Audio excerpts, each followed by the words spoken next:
मैं सच्चा मार्ग हूँ। मेरे बिना महाप्रभु जगत के पिता है, कोई अन्य दृष्टिकोण नहीं है।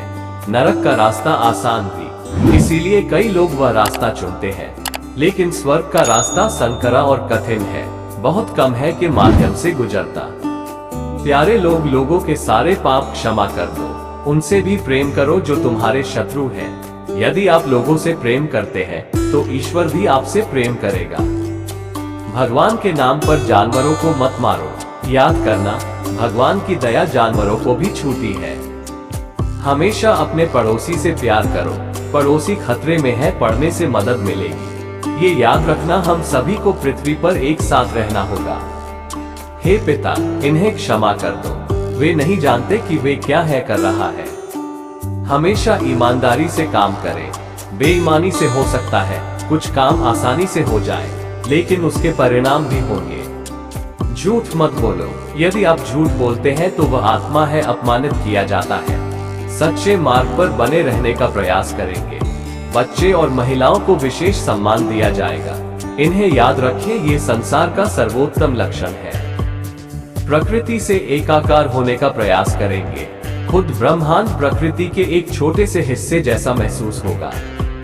बड़ा आदमी कभी नहीं चलेगा। याद रखें, भगवान सभी से समान रूप से प्रेम करें। ईमानदारी से काम पर ध्यान देंगे। शायद पहली बार यह कठिन होगा, लेकिन अंत में आप अपने मन को देख लेंगे, बिल्कुल बदल गया। भगवान की दया पहाड़ जितनी छोटी है, छितराया हुआ अनाज के माध्यम से छोटी छोटी चीजें भगवान की होती है, महानता प्रकट होती है। यदि आप गलत रास्ते पर चलेंगे तो आपको अस्थायी शांति मिल सकती है। भविष्य में व्यक्ति को अनंत पीड़ा की दुनिया में प्रवेश करना होगा, इसलिए हमेशा गलत रास्ते से बचने का प्रयास करें। भक्ति संसार में सभी को बांटेगी।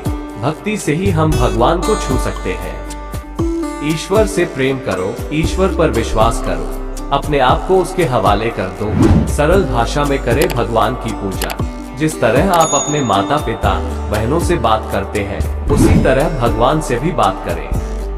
बड़ी दौलत से कुछ नहीं होता।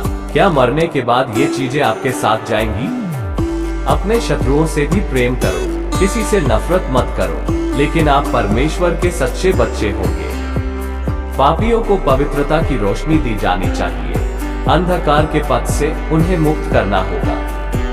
दूसरों का मूल्यांकन करने से पहले अपने दोषों का मूल्यांकन करें। इस बात से मत डरो कि मैं उन महापुरुषों की बातों को नकारता हूँ जो मुझसे पहले पैदा हुए थे कर रहा है। मैं उस संदेश को नया रूप देने आया हूँ। दूसरों से वैसा ही व्यवहार करें जैसा आप उनसे अपेक्षा करते हैं कि वे आपके साथ व्यवहार करें, तथापि आपको दूसरों से प्यार मिलेगा। जो मेरी बातें सुनेगा वही सच्चा इंसान होगा, उसे कोई भी चीज परेशान नहीं कर सकती। याद रखें, जब तक स्वर्ग और मृत्यु नष्ट नहीं हो जाते, तब तक ये शैक्षिक सलाह एक पॉइंट नष्ट नहीं होगी। दुखी मत होइए, मेरी मृत्यु के बाद इस धरती पर स्वर्ग का राज्य स्थापित होगा। ईश्वर को केवल पिता के रूप में स्वीकार करना पर्याप्त नहीं है। लोगों की जैसा पिता और पुत्र का रिश्ता है, वैसा ही भगवान का भी है। मधुर आत्मिक संबंध विकसित करना चाहिए। अपने आप को उसके हवाले कर दो।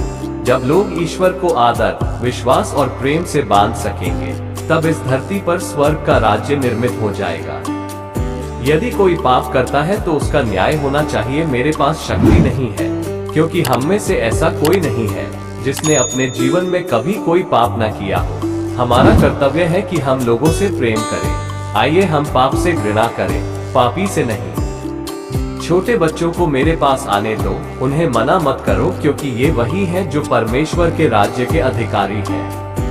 ईश्वर चैतन्य है और जो लोग उसकी आराधना करते हैं उन्हें विचार और सच्चाई से ऐसा करना चाहिए। हम इस दुनिया में कुछ भी नहीं लाए और यह भी निश्चित है कि हम अपने साथ कुछ भी नहीं ले जा सकते। तो आओ हम भोजन और वस्त्र से सुखपूर्वक रहें। वे सभी जो पवित्रता के मार्ग पर चलते हैं परमेश्वर के हैं। बच्चा, हे परमेश्वर, तूने मुझे क्यों छोड़ दिया?